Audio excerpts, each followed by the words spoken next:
Hola, hola, ¿qué tal amigos de Imagen de Veracruz? Los saluda Iván Bautista y bienvenidos a un programa más en su favorito, donde ya sabe que estaremos hablando de lo más destacado del mundo deportivo, por supuesto temas como selección mexicana mayor, que no tuvo una buena fecha FIFA en este mes de octubre, también la Sub-20 que ya quedó eliminada de la Copa del Mundo, el tema de la Major League Baseball, cada vez estamos más cerca de la Serie Mundial y por supuesto de las eliminatorias mundialistas que cada vez se ponen mejor y ya tenemos a 28 selecciones clasificadas al próximo Mundial.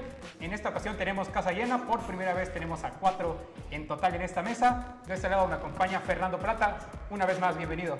Muchas gracias, Iván, un gusto. También está Edwin Rodríguez, que ya después de sus vacaciones ya nuevamente está acá con nosotros. Gracias, y estimado Iván, Fede, Rodrigo y a toda la gente que comienza a sintonizarnos hablando sobre lo que sucede en el mundo del deporte. Y por último, pero no menos importante, Rodrigo Ceguera también aquí nos acompaña. Bienvenido. Gracias por la invitación, Iván. Y justo como comentas, ya están aquí los 4 fantásticos. Correcto, comenzamos con el tema de la selección mexicana porque definitivamente el día sábado, el fin de semana pasado, fue una noche triste para muchos en el tema del fútbol mexicano. Primero la selección mexicana Sub-20 terminó perdiendo ante la selección de Argentina, como ya suele suceder en distintas categorías. Nuevamente la albiceleste terminó venciendo al equipo tricolor de Arce, que para muchos fue uno de los principales villanos y vamos a estar platicando de eso. Y también la selección mexicana mayor, que después terminó perdiendo ante la selección de Colombia de fea manera. Bueno, 4-0 nada más. Edwin, ¿cómo viste estos par de partidos el sábado? Mira, yo creo que fue un sábado para el olvido para los aficionados de la Selección Nacional de México, y es que si bien se hace una muy mala participación, bien lo comentas, ¿no? Desde la Sub-20 dirigida por Eduardo Arce en esa triste eliminación ante Argentina, y que si bien toda la culpa recae sobre el técnico mexicano y ustedes me darán su opinión sobre ello, y es que cambia todo su esquema táctico, hablando de su formación, y que deja en banca a hombres importantes como lo fue Chicha Sánchez dentro de su participación. Por otro lado, la escuadra dirigida por Javier Aguirre también hace una lamentable situación ante Colombia, una goleada de 4-0, y aquí es donde se generan más dudas y en una de las posiciones más peleadas que tiene el conjunto mexicano, y es que es la portería. ¿Quién va a ser el hombre que va a comandar y proteger lo que va a suceder en los 3 palos del tricolor? Sí, totalmente, Fernando. Como tú ya lo comentabas la semana pasada, esos fantasmas que normalmente le suelen aparecer a México en distintas categorías, le terminó pasando nuevamente ahora con la selección argentina, donde por lo menos yo desde mi punto de vista, el equipo tricolor no dio tanta batalla como se esperaba, porque venía de buenos partidos ante España, Brasil y Marruecos, pero ahora ante la selección argentina no dio una buena cara. Definitivamente no hubo esa capacidad de reacción, y ante obviamente el equipo del albiceleste con unas figuras que no estuvieron y con las que sí, aún así le terminó alcanzando, y prácticamente fue casi un gol de vestidor con el que empezó perdiendo el equipo mexicano. Sí, me cae mal tener la razón. No es tan complicado de interpretar lo que pasó hace unos días con la selección Sub-20.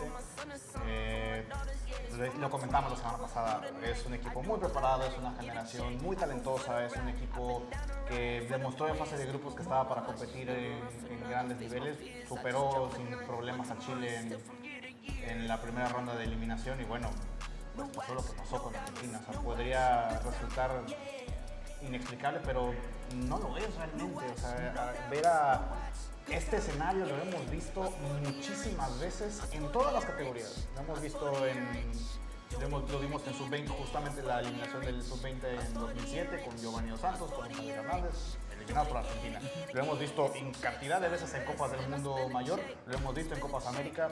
México tiene algo, yo me atrevo a decir que es hasta un mal cultural, que un gen ahí faltante en el futbolista mexicano que no le permite competir, que siente esta presión adicional al jugar con la selección argentina, insisto, y que va más allá de las categorías, que ya no solamente la selección mayor, que también las selecciones inferiores sufren de esta, no sé cómo llamarlo, no quiero decirle miedo, pero sí es complicado el análisis después de eso. Sí, totalmente, Rodrigo. ¿Tú con qué te terminas quedando después de esta dura derrota que termina siendo para el equipo tricolor, que termina incluso también con expulsados? Pero más allá, evidentemente, de los resultados, que podría ser campeón del mundo, pero al final de cuentas, si los resultados después en clubes no les daban continuidad a los futbolistas, valía de poco o nada, más allá de que te regresaras con el título. Pero ahora, eliminado en cuartos de final, obviamente esta generación está destinada por lo menos a seguir teniendo más minutos, porque ya lo tienen en sus clubes, pero ahora evidentemente a seguir manteniendo el mismo nivel y por qué no llegar a pensar en llegar a la Copa del Mundo, que es en menos de un año. ¿Con qué te terminas quedando de este proceso? Sí, bueno, hablar de una derrota dolorosa, ¿no? Ya lo veíamos el sábado pasado. Yo creo que lo rescatable aquí, bueno, estábamos yo creo que todos ilusionados, ¿no? por ver a México avanzar, que se diera el milagro, ¿no? De que la selección pudiera vencer a Argentina, pero como dice Fer, ¿no? Es algo que le ha costado mucho a nuestra selección, no solamente en la categoría sub-20, sino en la categoría mayor, en distintas categorías. Enfrentar, ¿no? Bueno, y tratar de ser superiores ante Argentina, que Argentina sabemos que es un país lleno de mucha pasión y muy buen talento futbolístico, pero yo creo, y lo comentábamos retomando un poco lo que habíamos hablado la semana pasada, que deja un buen sabor de boca, ¿no? El hecho de que muchos futbolistas mexicanos jóvenes, ¿no? Ya lo hablamos, Fred Vargas, Gilberto Mora, que sacaron la casta, que dieron destellos, ¿no? de magia, y yo creo que aquí lo importante es, o lo rescatable, es el hecho de que muchos jugadores, hay mucho talento en las inferiores, ¿no? De México. Ya habría que dejar para otro tema el por qué a veces este talento no termina de incursionar, por así decirlo, ¿no? En cuestión en la selección mayor, pero creo que deja muy buenas sensaciones. En lo personal deja muy buenas sensaciones que México estuvo peleando al tú por tú contra rivales de grupo difíciles, ¿no? Como Marruecos y España, Brasil. No fue nada fácil, y yo creo que me quedo completamente con el hecho de que vimos a muchos jugadores con talento, ¿no? Incluso hablamos de Gilberto Mora, que fue la sensación, ¿no? En este mundial. Sí, totalmente. Ya comentabas de Marruecos. La selección africana estará enfrentando a Argentina en la gran final este domingo. Definitivamente dos de las selecciones más constantes en esta Copa del Mundo, que de hecho Marruecos solamente termina perdiendo ese partido ante la selección mexicana, y bueno, Argentina se sigue manteniendo invicto.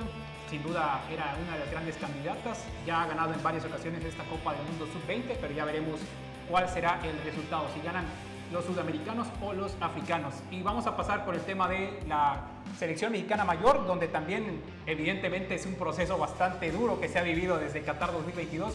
Mucho se ha hablado, evidentemente, todos dan sus propuestas en las mesas de análisis de aficionados o los propios directivos o jugadores. Me imagino que también en algún momento se llegan a hablar entre ellos, pero muy pocas cosas cambian en realidad en este camino desde el 2022 hasta este 2025. Ya estamos a nada de entrar al 2026 y realmente los cambios son pocos o nada. Y también los futbolistas desde ese momento son muy pocos los nuevos. Siguen estando evidentemente los Guillermo Ochoa, que no ha estado convocado, pero más que nada porque en su momento no tenía club. Y ahora ya que tiene actividad en Chipre, muy seguramente estará volviendo a convocatorias, pero realmente son los mismos futbolistas: Johan Vázquez, César Montes, está Santiago Jiménez. Hay unos otros que se han ido incorporando, como por ejemplo Julián Quiñones, Germán Meterame, que marcó gol. Pero ¿qué esperar después de esta dura derrota ante Colombia y después mostrar una mejor cara ante Ecuador?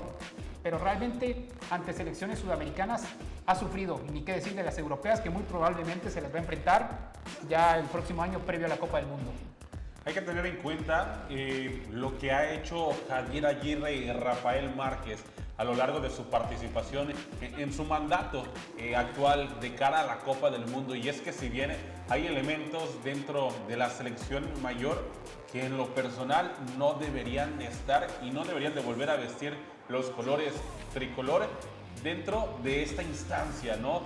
Me llama mucho la atención en la parte de la portería, insisto, creo que este partido ante Ecuador era para probar a un Carlos Acevedo, que lo llamas para ser tercer portero, una posición en donde Javier Aguirre no tiene claro quién será ese tercer hombre que se va a subir al barco mundialista. Va a ser Alex Padilla, va a ser Guillermo Ochoa, quién va a ser el hombre que se va a subir dentro de esta parte. En la zona baja yo tengo dudas en la lateral derecha y sé que el Vasco también lo tiene, porque Jorge Sánchez es defensa lateral derecho por naturaleza, pero no es quien mejor hace un papel. Tienes a un Israel Reyes, tienes a Rodrigo Huescas lesionado, tienes a un Kevin Álvarez que viene con un nivel muy bajo, y así podemos ir depurando posición por posición sobre cuáles son los hombres que deberían de estar y no estar, pero creo que la parte más vasta que tiene Javier Aguirre es el medio campo, y ya lo vimos con los jugadores de la sub-20. Tienes a un Elías Montiel, tienes a un Gilberto Mora, tienes a el mismo Ben Vargas, y por qué no pensar en Iker Fimbres, un jugador que ha tenido una muy buena participación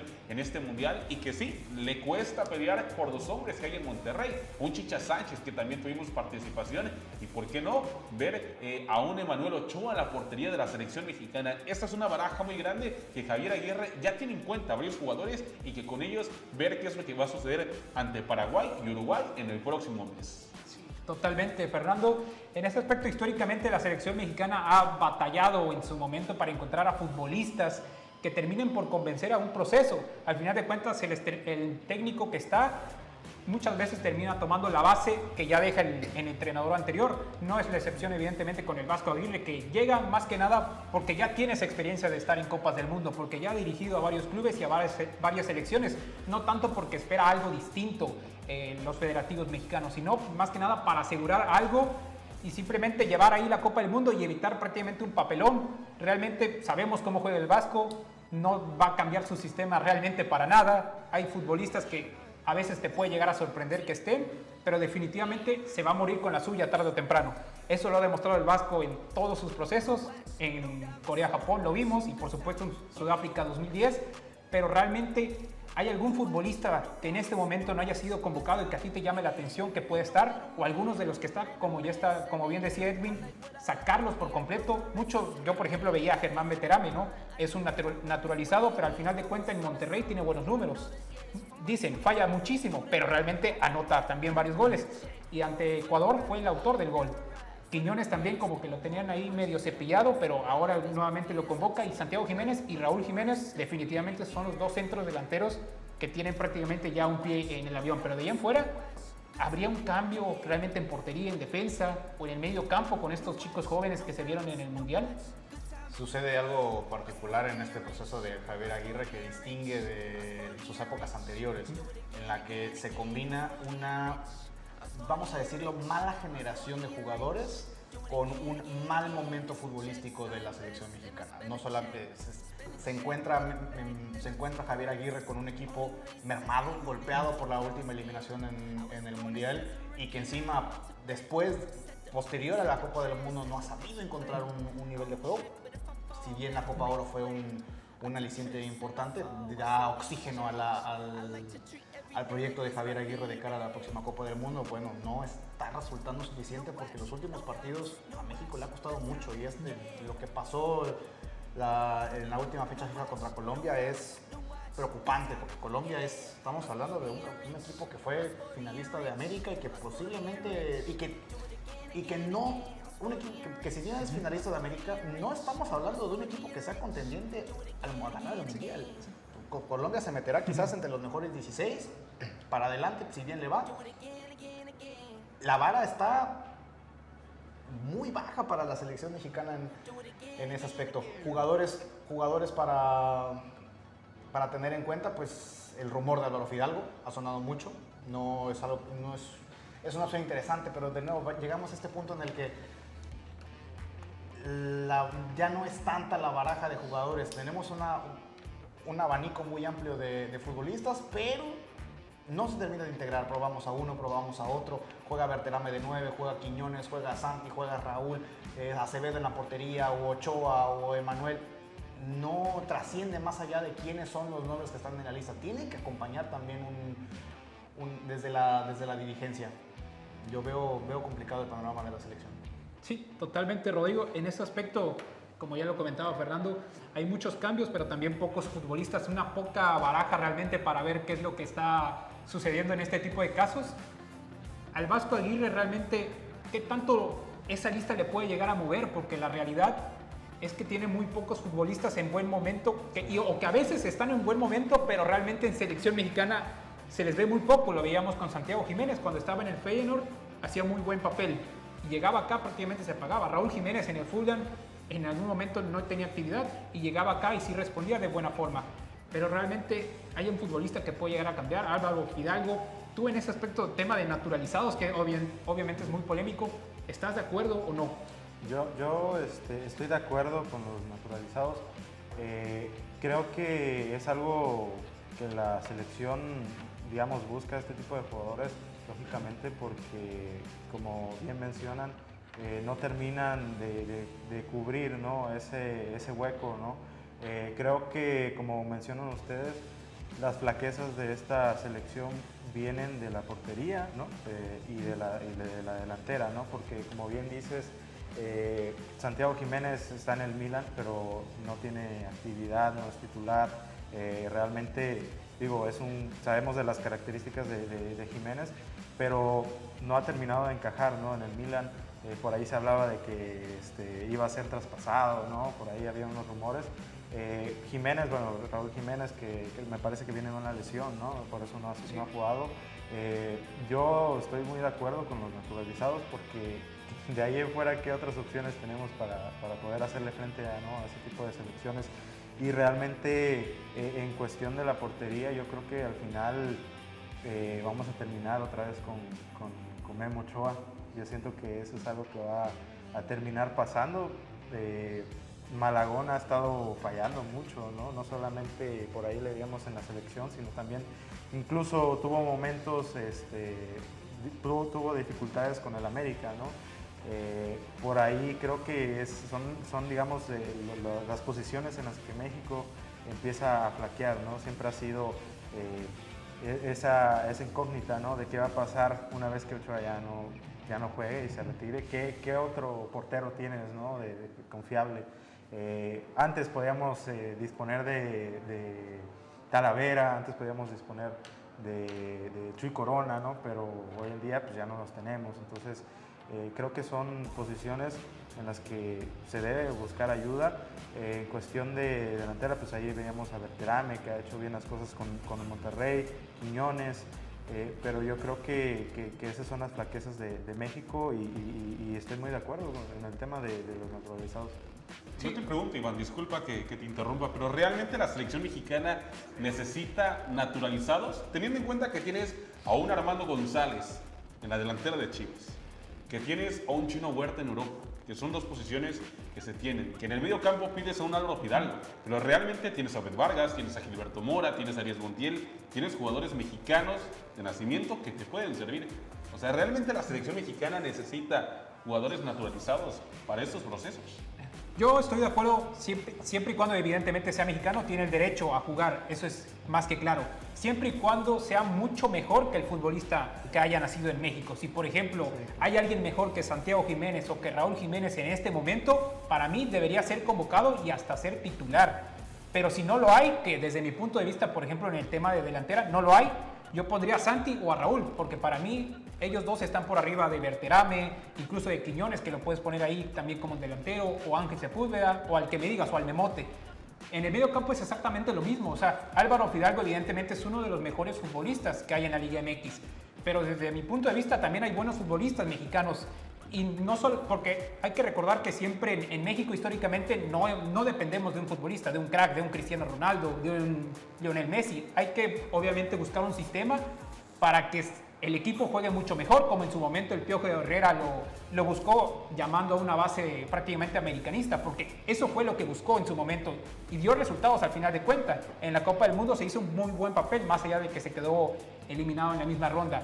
Pero eso es lo que se debe de buscar. Siempre y cuando el naturalizado sea mucho mejor que el futbolista nacido en México, para mí tiene que estar. Si no, no debería haber ningún problema. En el caso de Berterame, por ejemplo, desde mi punto de vista, debería estar peleando un cuarto lugar. en la parte de delantera, nada más. Pero para ser titular en este momento no. Y el mismo caso que Álvaro Fidalgo, lo puedes probar, pero evidentemente va a estar muy tarde hasta marzo. Y desde mi punto de vista ya lleva muchos futbolistas mucho tiempo más avanzado. Y por supuesto con los jóvenes como Montiel o Bet Vargas, ¿por qué no darles una oportunidad antes que Álvaro Fidalgo? Que también por edad hay que ver lo que normalmente, históricamente, nunca se toma en cuenta. Llamamos a un futbolista de más de 30 años, pero nunca a un chavo de 18, 20 o 21 que ya está destacando, ya sea en México o en Europa. Eso también se debe de tomar en cuenta, y mucho ahora que está Rafa Márquez, que se debe de tomar en cuenta porque es el que va a seguir el proceso, ¿no? En teoría, si todo sale bien. Pero sí, o sea, no tengo ningún problema con naturalizados siempre y cuando sea mejor que el futbolista nacido en México. No sé si ustedes están de acuerdo, Rodrigo, Fernando, pero pues sabemos que es un tema polémico. No, me da gusto que lo mencionen porque hay antecedentes particulares con Javier Aguirre en el tema de la portería, en el tema de naturalizados y en el tema de los equipos conformados por bases de clubes de Liga MX. Tenemos el caso de Gabriel Caballero en 2002, que fue si no me equivoco, el primer gran naturalizado que tuvo la selección mexicana, que fue una Copa del Mundo, que acabó como acabó, la misma historia de siempre en el cuarto partido. De ahí también tenemos al otro ejemplo de 2010 con la portería, el Conejo Pérez. El Conejo Pérez acabó jugando una Copa del Mundo porque no había incertidumbre alrededor del arco nacional, porque Osvaldo Sánchez ya estaba muy pasado de edad, Jesús Corona tenía problemas extracancha, Guillermo Ochoa no había convencido las oportunidades que tuvo, las eliminatorias también las eliminatorias fueron hasta terminaron por dejar de lado a Osvaldo Sánchez. Y surgió el Conejo Pérez, que fue el arquero de experiencia, el arquero que ya había jugado una Copa del Mundo, acabó siendo titular en Sudáfrica. Yo creo que, y coincido con Rodrigo en este aspecto, podemos ver algo muy parecido el próximo año. Yo creo que Guillermo Ochoa se perfila para hacer bajita la mano, tiene que jugar más, tiene que jugar. Ya ni siquiera vamos a hablar de tiene que salir campeón en Chipre, no va por ahí, tiene que jugar. Si Guillermo Ochoa se mantiene en ritmo de aquí a la Copa del Mundo, va a ser titular. Fácil, con la mano en la cintura. Y respaldado en el argumento de en los antecedentes de Javier Aguirre. Y en la cuestión de naturalizados, complicado, de nuevo. Yo no creo que sea la solución en este caso. Yo ni siquiera creo que Berterame debería estar en la selección. Eso ya es una opinión muy, muy personal, porque pues, por primera vez tenemos dos delanteros en Europa y venimos a buscar otro más aquí. Y en una de esas Napuras Quiñones igual y pues tampoco, pero insisto, los resultados tampoco es como que justifiquen mucho que Raúl y Santi sean los dueños de la titularidad, entonces cabe todavía el espacio para que haya búsqueda de otros talentos fuera. Sí, es más por nombre y evidentemente por calidad y por reflectores que por momento, porque realmente los centros delanteros han hecho poco nada y evidentemente Santiago Jiménez ha llevado los focos rojos en ese aspecto, y mucho más que ahora Germán Berterame hizo su primer gol con selección mexicana. Pero antes de que esta mesa se prenda con el tema de selección mexicana, pasemos al tema de las grandes ligas, porque ya estamos cerca de la Serie Mundial. Rodrigo, los Dodgers y también hay varios equipos como los Marineros de Seattle que también están ahí buscando su pase a la Serie Mundial. ¿Cómo has visto ya estas finales de conferencia? Pues enfrentamientos muy interesantes, ¿no? Ya lo veíamos la semana pasada que hablamos de quiénes deberían estar en la serie de campeonato. Los Dodgers terminaron por darle la patada, ¿no?, a Filadelfia. Ya juegan los Marineros, ¿no?, contra los Blue Jays, que empezaron muy bien la serie, pero ya los Blue Jays ya reaccionaron, su ofensiva ya reaccionó. También hemos visto actividad, ¿no?, de los mexicanos, sobre todo en la serie de los Mariners y los Blue Jays. Ahí vemos a Andrés Muñoz, que es, lo mencionaba la semana pasada, sin duda el mejor cerrador que tiene México y uno de los mejores top 5, top 3 mejores cerradores de las grandes ligas, ¿no? Y bueno, Alejandro Kirk, el catcher, ¿no?, mexicano, que también ha estado respondiendo ahí con el Madero. La verdad, yo creo que se va a poner muy bueno esta serie. Me gusta mucho la serie de Seattle y de los Blue Jays como para que se alargue, ¿no? Quizá unos 6, 7 juegos. ¿Quién creo que pueda pasar en esa serie? Me gustaría, ya viéndolo bien, quizá Seattle. Me llama mucho la atención, me gustaría que estuvieran en la Serie Mundial por todo lo que han pasado, ¿no? Los Dodgers creo que lo sigo diciendo. tienen el mejor equipo de Grandes Ligas. Los Cerveceros también tienen para defenderse, no por nada creo que terminaron con el mejor récord, ¿no?, en toda la temporada. Pero bueno, los Dodgers tienen 3 MVPs fácilmente, Cy Young, como Blake Snell, ¿no? Ya veíamos en los 2 primeros juegos, ¿no?, que abrió Blake Snell. Me parece que el otro lo abrió Yoshinobu Yamamoto. Tiene a Tyler Glasnow, o sea, es una rotación que la semana pasada comentaba, es una rotación que te hace campeón, ¿no? Yo siempre he dicho que los mejores equipos o los equipos que ganan la Serie Mundial son los equipos que tienen el mejor picheo. Y yo creo que los Dodgers siguen siendo los favoritos. Sí, totalmente. Fernando, tú ya comentabas la semana pasada que te gusta, ¿no?, que un equipo nuevo, que tal vez, no digamos nuevo, sino que de esos equipos que tal vez no tienen tanto reflector temporada tras temporada llegue a una Serie Mundial. Y evidentemente los Marineros de Seattle son ese equipo que ya venían demostrando desde la temporada anterior que podían hacer algo distinto. Pero también están los Dodgers, que son equipo histórico evidentemente y que son los grandes candidatos. ¿Tú cómo ves este panorama ya rumbo a la Serie Mundial de este año?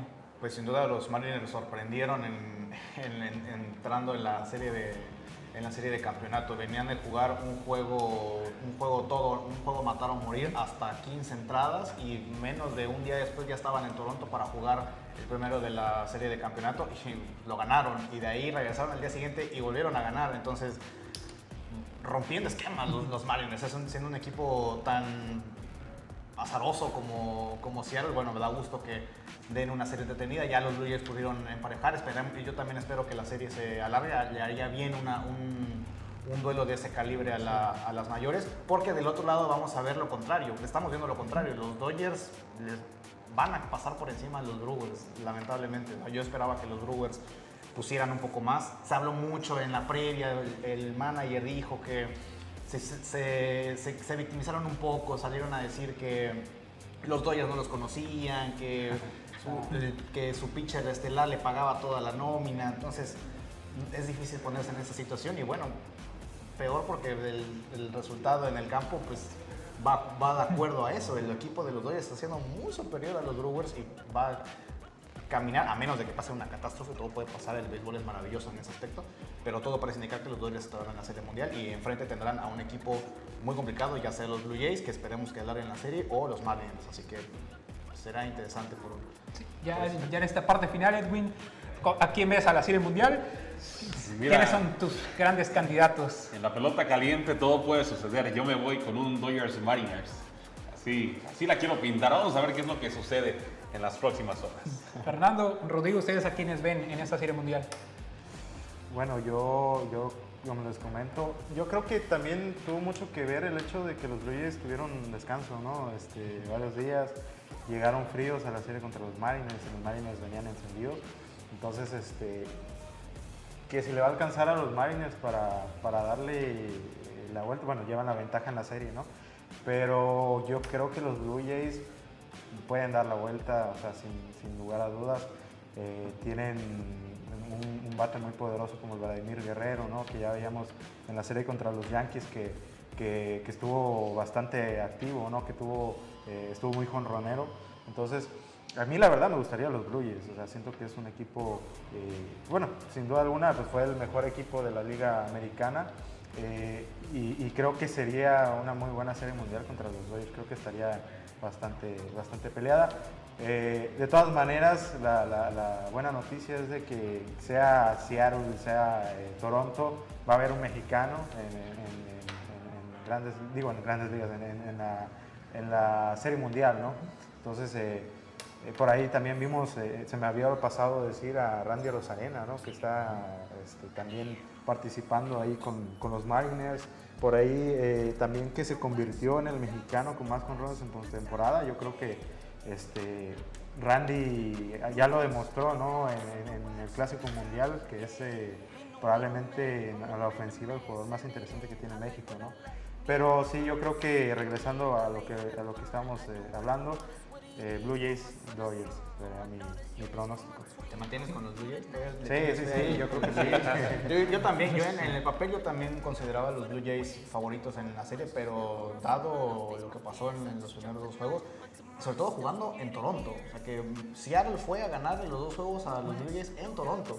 Entonces ya pone el panorama muy complicado. Por mucho que podamos hablar de la paliza que le metieron a los Mariners en el último juego, va a ser complicado que Toronto regrese la serie a... Que Toronto regrese a la serie a Toronto, valga la redundancia. Sí, totalmente. Ya veremos la próxima semana en qué termina esto y por supuesto le estaremos llevando todos los detalles. Y rápidamente, en la eliminatoria de CONCACAF hay 2 mexicanos como entrenadores, que es Miguel El Piojo Herrera y Luis Fernando Tena.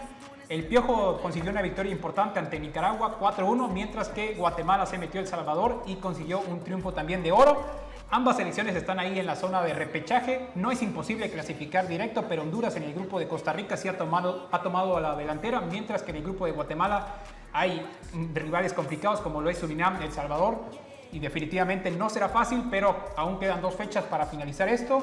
Ya veremos cómo les va a los mexicanos. En Europa también hay ya varias selecciones clasificadas como Inglaterra, Alemania, que también dio un paso importante, Portugal, que por ahí empató con Hungría, no terminó dando ese paso final para la clasificación. También hay en temas de repechaje, también ya poco a poco se va acumulando. Bolivia y Nueva Caledonia ya están en ese lugar, son 2 de las 6 selecciones que van a estar, mientras que en Asia estará los Emiratos Árabes Unidos y la selección de Irak. Una de ellas 2 va a estar ya en lo que es el repechaje, mientras que en África la gran sorpresa es Cabo Verde y por supuesto selecciones como Egipto, Costa de Marfil, Argelia ya tienen su lugar y Nigeria junto con Camerún parece que son las 2 grandes candidatas para buscar ese repechaje. Pues bueno, nos vemos la próxima semana con mucha más información. Rodrigo, Edwin, Fernando, un gusto que nos hayan acompañado una vez más.